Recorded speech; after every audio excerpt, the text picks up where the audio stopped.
So we're doing our study on memos from God, and we're in the book of Obadiah. And today we're going to talk about surmising stumbling blocks. Surmising stumbling blocks to God.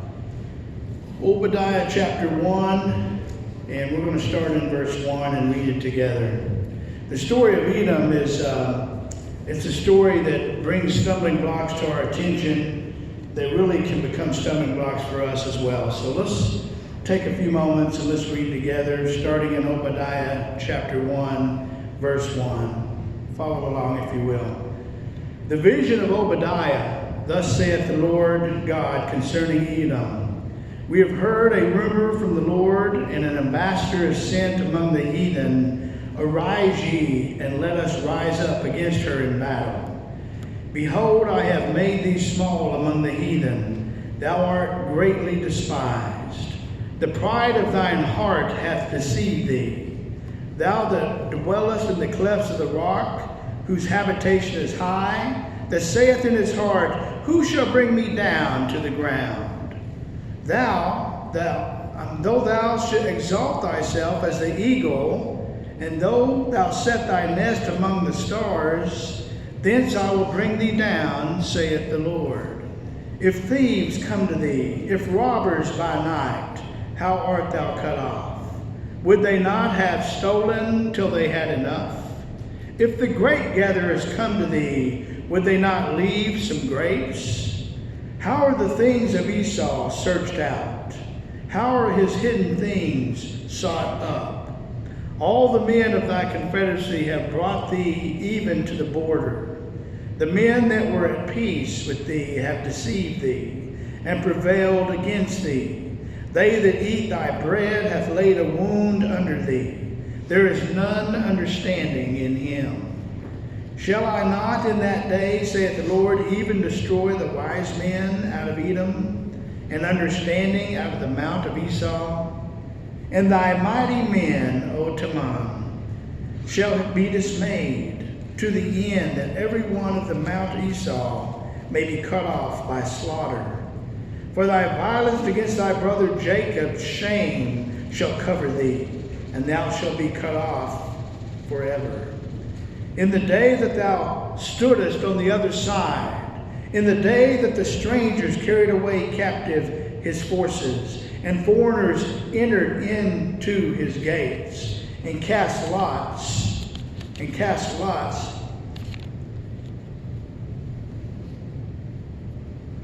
Sorry, I lost my place here. And cast lots upon Jerusalem, even though wast as one of them. But thou shouldest not have looked on the day of thy brother in the day that he became a stranger. Neither shouldest thou have rejoiced over the children of Judah in the day of their destruction. Neither shouldest thou have spoken proudly in the day of distress. Thou shouldest not have entered into the gate of my people in the day of their calamity. Yea, thou shouldest not have looked upon their affliction in the day of their calamity, nor have laid hands on their substance in the day of their calamity. Neither shouldest thou have stood in the crossway to cut off those of his that did escape. Neither shouldest thou deliver up those of his that did remain in the day of distress. For the day of the Lord is near upon all the heathen, and thou hast done, it shall be done unto thee. Thy reward shall return upon thine own head. For as ye have drunk upon my holy mountain, so shall all the heathen drink continually. Yea, they shall drink, and they shall swallow down, and they shall be as though they have not been. But upon Mount Zion shall be deliverance, and there shall be holiness, and the house of Jacob shall possess their possessions, and the house of Jacob shall be a fire, and the house of Joseph a flame, and the house of Esau a stubble. And they shall kindle in them, and devour them, and there shall not be any remaining of the house of Esau, for the Lord hath spoken it. And they of the south shall possess the mount of Esau, and they of the plain and the Philistines, they shall possess the fields of Ephraim, and the fields of Samaria, and Benjamin shall possess Gilead. And the captivity of his host of the children of Israel shall possess that of the Canaanites, even Zarephath, and the captivity of Jerusalem, which is in Sepharad, shall possess the cities of the south. And saviors shall come up on the Mount Zion to judge the Mount of Esau, and the kingdom shall be the Lord's. May God honor the reading of his word. There's a lot to take in there in the book of Obadiah, isn't it? Obadiah. Now, you know, I've told this story a few times, and I think I need to tell it again as we talk about these stumbling blocks that we're going to look at. The story of the chief who got saved. Let me put a twist on it. He gathered the young braves around to struggle with him, and he said, it's like two big dogs inside us fighting.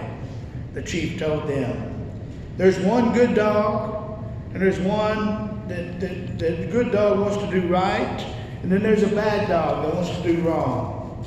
And these two dogs are within you fighting. The bad dog wants to trip you up and make you stumble. Sometimes the good dog seems to be stronger in winning the fight, but sometimes the bad dog is stronger and the wrong is winning. It's causing you to stumble. Who's going to win in the end? The young brave asked. What's the answer? What? The one you feed the most. The one you feed the most. That's the one. The one you feed the most. Now, Obadiah tells us there are two stumbling blocks, like black dogs, that's in our lives.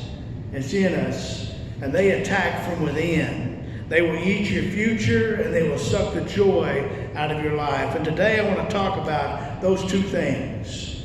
Most people haven't read the book of Obadiah because it's tucked away in the back of the Old Testament, shortest book in the Old Testament.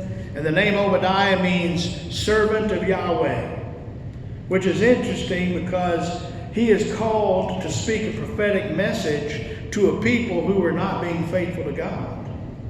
Right? Were not being faithful to God or their faith. So we don't know who Obadiah was. The reason is that the book of prophecy and prophecy never focuses on the messenger, but only on the message and the giver of the message. God, in Obadiah's message that he brought, wasn't popular because he had to tell a nation, the country of Edom, who were Israel's neighbors to the east, that judgment was coming. So the book was written in 586 BC, after the destruction of Jerusalem by the Babylonians. And Edom was sitting on the sidelines and watching and thinking they were safe because they lived in a mountainous area. So they didn't get involved. But what God sees in Edom are two stumbling blocks which will guarantee their downfall. Here's why it's so important to you and me. Because the story of Edom can become our story and become our stumbling blocks within our own lives. So let's talk about the two stumbling blocks in this passage we just read that we need to avoid. The first stumbling block is pride. Pride is the first stumbling. A man arrives at the gates of heaven. It's a story my Methodist friend told me. Y'all ready? It's a story my Methodist friend told me. A man arrived at the gates of heaven, and St. Peter said, what denomination are you? The man said, I'm a Methodist. St. Peter says, let me look at my list here. Okay, you need to go to room 24 for orientation, but hey, as you go by room 8, be very quiet. So the man goes his way. Next person comes in, denomination, Lutheran. Go to room 18 for orientation. Be very quiet as you go by room 8. Third man arrives at the gate, denomination please, Presbyterian. Go to room 11 for orientation and be very quiet as you pass through. The man says, hang on now, I can understand that, you know, being in different rooms for different denominations for orientation, because we're all going to be together, but why must I be quiet every time I pass room number 8? He said, oh, well, you don't understand. That's where the Baptists are, and they think they're the only ones here.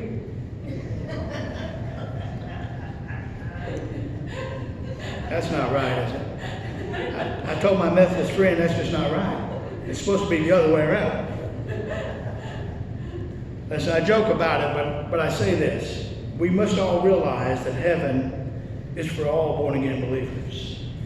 No matter what church they're in, no matter what denomination they are, no matter where they're at in life, no matter where they are in the world, if they are born again, they will be in heaven, and we'll all be worshiping together. We'll all be worshiping together. There are no denominations or religions in heaven. Correct? Right. Yeah, thank you. I was holding on for a minute there. In Proverbs chapter 6, verses 16 to 19, God lists the things he hates, and at the top of the list is pride. So write that down, Proverbs 6, 16 through 19. I'm not going to read it. The top of his list of things he hates is pride. In James 4, 6, God opposes the proud, but shows favor to the humble. There's two types of pride, and one of them isn't really a bad pride. There's pride you feel when your kids do the right thing. They do the right thing. They get a good grade. It's normal and healthy. They succeed in a sport, or they follow, and do the right thing as far as doing things. They learn their prayer. They learn their scripture. They do the right thing. And there's a certain pride that you feel when something's done that's good, or maybe even you accomplish something at work, or you graduate from college or from high school, you're finishing a different project, and you have that feeling of kind of self-esteem. It's a certain pride, of feeling good about what's going on in your life. But then there's the pride where you need to prove your self-worth to someone, or worst of all, to yourself. And that really is built in insecurity. Insecurity of not knowing and not trusting and needing to hear an attaboy. You need to beat others down in order to elevate yourself. It's kind of like whenever you put a bunch of mud bugs in a bucket. Oh, mud bug, you don't know that term. Crawdads, crawdads. You put a bunch of crawdads in a bucket. That's mud bugs is from Louisiana. You put a bunch of crawdads in a bucket, or crabs in a bucket, they're going to automatically start fighting with each other because they're in so close proximity. It's kind of like that. You just want to take people down to get out of the way so you can elevate yourself because they're trying to get out. And we end up being the same way. We end up trying to prove to ourselves, our self-worth, by playing the comparison game. Comparing ourselves incessantly with others, with friends, with neighbors, criticizing them to make yourself look better or to feel superior. And we compare our marriages, our careers, our homes, our cars, our clothes, our grades, our bodies, our marriages, our careers. You follow me? A lot of folks get caught up on those things. We do this because we believe that someone couldn't love us just for being who we are, right? Because we think that we have to be something else. Even churches sometimes make people feel that way, that they have to be something that they're not. The fact is that a lot of churches feel like they make an ideal that you have to be a cookie cutter or something. You have to be this person in order to fit in. But you see, Jesus changed all that. Nothing good comes out of comparing yourself to someone else. Comparing does one of two things. You're either depressed because you don't measure up, or you fill up with pride because you think you're so much better than the other person. And neither serves the purpose in the kingdom. Paul writes in Romans 12:13, don't cherish exaggerated ideals of yourself or your importance, but try to have a sane estimate of your capabilities by the light of the faith that God has given to you all. I love that phrase he uses, a sane estimate, which means you recognize your strengths and your weaknesses. You realize what you're good at and what you aren't, and God has blessed you with, and you realize your gifts. But beware of people who try to act humble, but aren't. They say things like, oh, I'm not very good. I can't believe anyone listens to me at all. You see, that can be a roundabout way of pride. Of pride. Folks that are seeking compliments, fishing for compliments. They fake humility just so that people will say how awesome they really are. You see that a lot on Facebook. If you do any Facebooking, you see it a lot on Facebook. And that's what happens with folks, is they put things out there to get responses. Have you ever noticed that? They just want to get a response from somebody. And that's what happens. The problem with pride is that it poisons your perspective. And Edom was proud because in the face of Jerusalem falling to the Babylonians, they felt their capital, Petra, was impenetrable. Let's see this picture of Petra. Hey, Dave, go to the next slide. Petra was a built-in fortress rock, and it had one entrance through it. And so the way it was set up was they felt like they could see anybody coming, no matter what. And not only could they see them coming, but they could drop things off of the top and take them out if they needed to. And so they felt invincible because of their positioning. They felt like that the opening was only 40 feet wide and 12 feet at the narrowest. That's why they said it took only 20 men to guard the city of Petra, because they could hurl boulders down from atop the rocks and any attacking armies would be stopped. So you see, they thought what would happen to Jerusalem could never happen to them. Paul warns us, so if you think you're standing firm, be careful that you don't fall. 1 Corinthians 10:12. But Edom did eventually fall to the same Babylonians that conquered Israel. Isn't that ironic? As they stood aside and watched from the mountains the Babylonians take down Israel, they were also. We find out in Jeremiah 27, chapter 27, verses 2 through 6. God calls Babylon my servant because God used them to defeat Israel when they wouldn't repent and turn back to him. And Edom did neither. So Obadiah prophesies that Edom will fall as well. How many people were filled with pride like the Edomites, thinking there will not be an economic downturn, I can't be touched by it? How many banks and companies said we're too big to fail, and some of them are gone? How many businesses thought that they would survive? Pride keeps us from being dependent on God and instead places our trust in ourselves, our abilities that we so-called have, and our resources. Pride says, I don't need anyone else, but I can make it on my own. And when that's the case, God cannot bless it. Because if he does, you'll think that you are the reason for the blessing. Pride keeps us from understanding who we are in God. Do you know why God opposes pride? Because it robs you of what you can become. It robs you of what you can become. So it's important that we understand how pride can take us out. So the first stumbling block is pride. The second stumbling block, if you're writing this down, is hate and anger. Hate and anger, because they distort your decisions. Edom hated Israel because they were the descendants of Esau.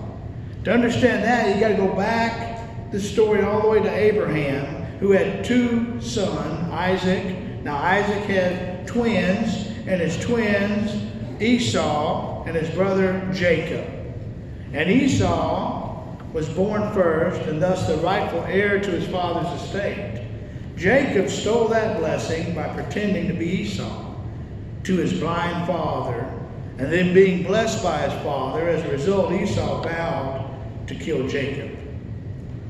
Now, many generations later, there's still this tension between the descendants of Jacob, Israel, and the descendants of Esau, Edom.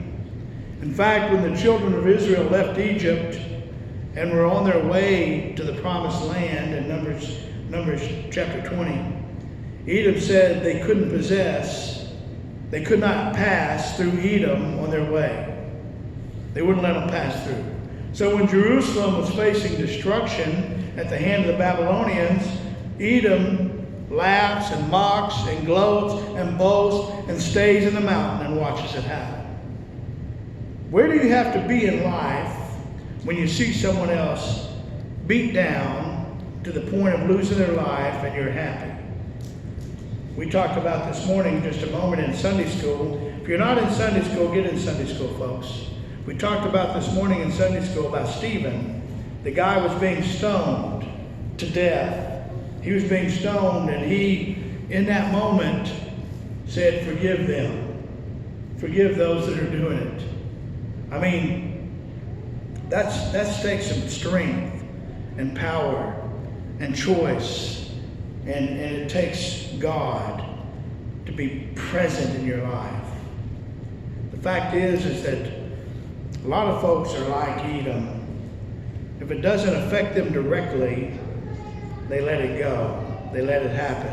Just like Saul, who became Paul, was holding the coats of some of the guys doing the stoning of Stephen. Stood by and watched it happen. It's interesting to understand how these things work and how we can be standing on the outside just like Saul did whenever the stoning of Stephen was happening. The fact is, God allowed Babylon to conquer Israel, and Edom mouthed off instead of helping Israel. They took advantage of Israel. They stole from those that were fleeing destruction. The main road that connected Africa and the Middle East is called the King's Highway. The Hebrews took the road out of Egypt in 4050 BC, and 35,000 years later, that road is still there. Let's look at the King's Highway. Next slide, please. Boom. See that dotted line? That is the King's Highway, and friends, it's still there today. Still there today. So you see the kingdom of Edom, right? There's Petra down on the very bottom. You see that? That is the road that they would have taken. That's the road that they would have taken out. And the King's Highway was where they would travel. They wanted to escape. They'd be free. And that was the road they would take. These refugees would encounter problems on the King's Highway.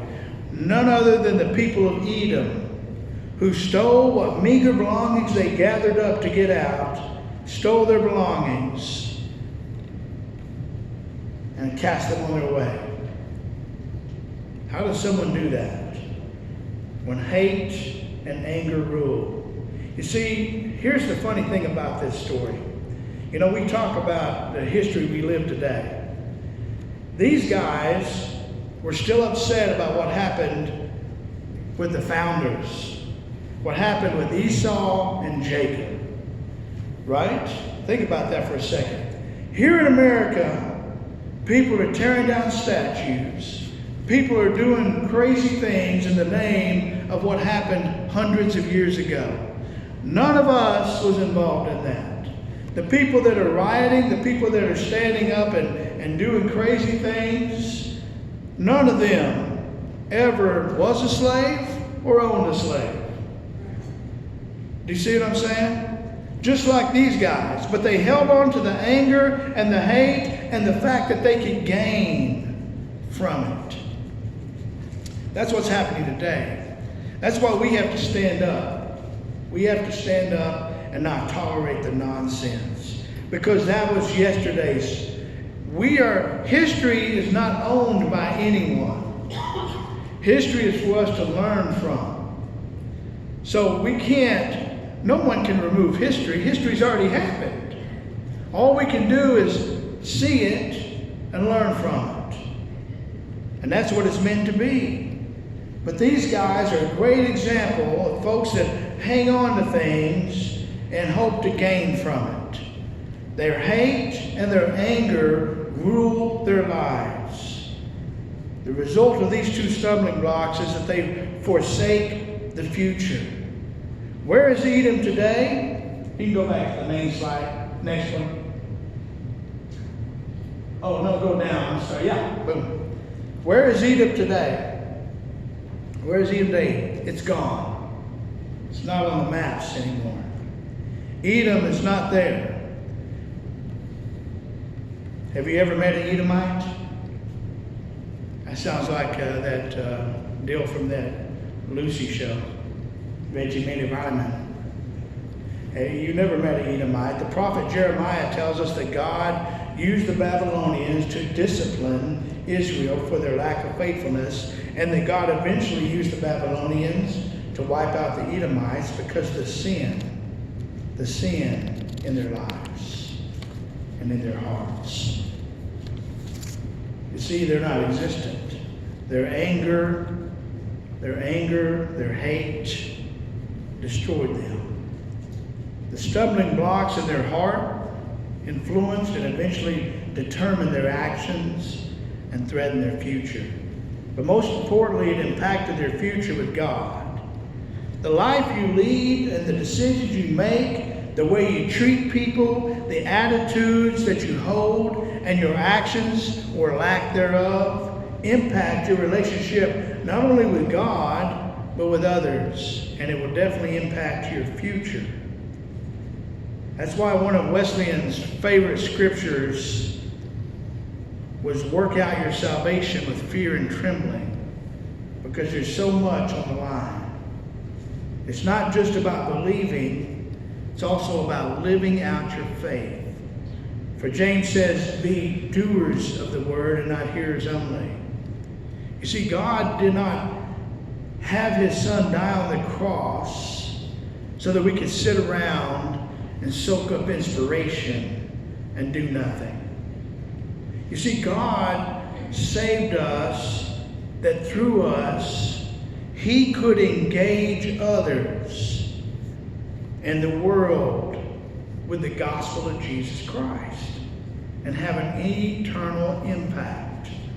Your life should be eternally impacting other lives. And it only comes through Christ, through him. Far too often the church is like the Edomites and allows stumbling blocks of pride and anger and hatred to determine our actions. We haven't allowed our faith to transform our minds, our attitudes, and our feelings. And Paul calls us in Romans 12:2 to be transformed, by the renewing of your mind. For the Israelites, the heart and mind were one. So for your actions to change, it begins with a change in your heart and your mind. There's a connection between how one was doing internally, that is one's soul, their heart and their mind, and what one did externally. Your actions should match what's happening inside you. For a tree is known by its what? Fruit. Luke 6:44. The tree is known by its fruit. God not only wants to do some great things in your life and my life, but God wants to do some great things with your life. Not just through it, but with it. With your life. That means there are times when you might not like someone or you're angry with someone, but that doesn't mean you still should not love them as Christ loved you. Right? There's always going to be people that make us upset. or that make us feel uncomfortable, or that we don't agree with, or we dislike for some reason or another. Maybe they treated you wrong. But listen, we are to love others as Christ loved us. Correct? So we can't live a life and have anger in our lives. The book of Obadiah is not only a prophetic warning to the Edom nation, but it is also to us as well.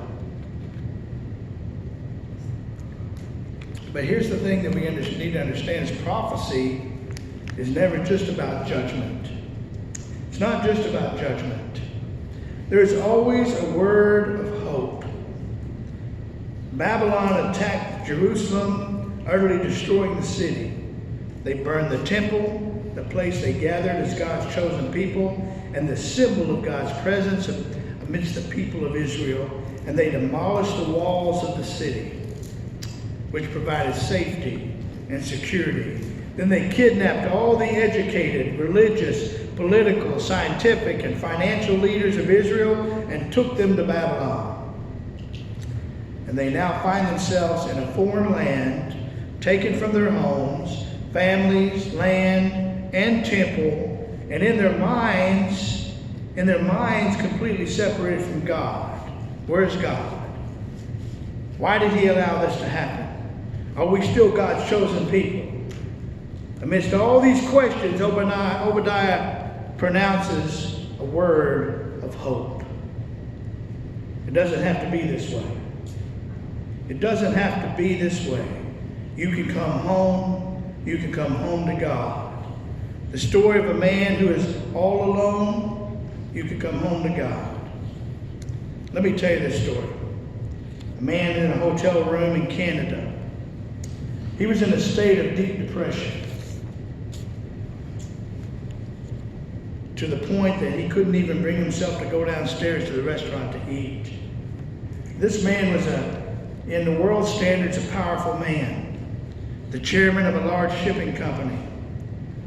But at this moment in his life, he's absolutely overwhelmed by the pressures and demands of life.